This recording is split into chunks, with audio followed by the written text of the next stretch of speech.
सुहावन सुंदर सूरत हो,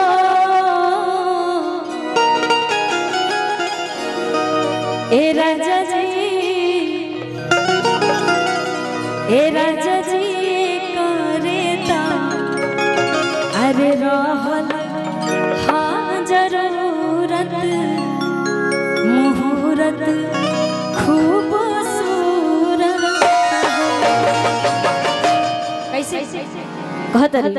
कि ऐसन मनोहर मूरत सुहावन सुंदर सूरत सुहावन सुंदर सूरत हो,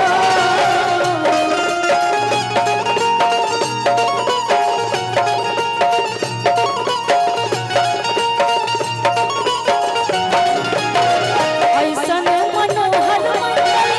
मूरत सुहावन सुंदर सूरत सुहावन सुंदर सूरत हो, ए राजा जी ए राजा जी ए राजा जी करे तोरा हजार मूरत मुहूर्त खूबसूरत हो,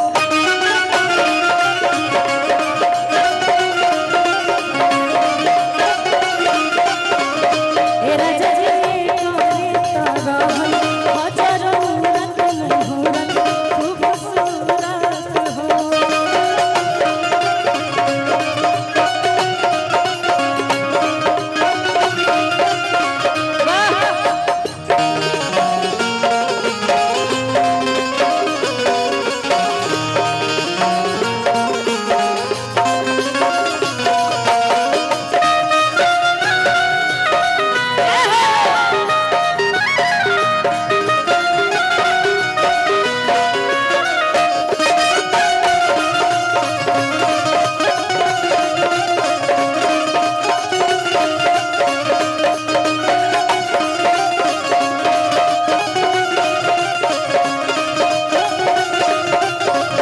और कहेगा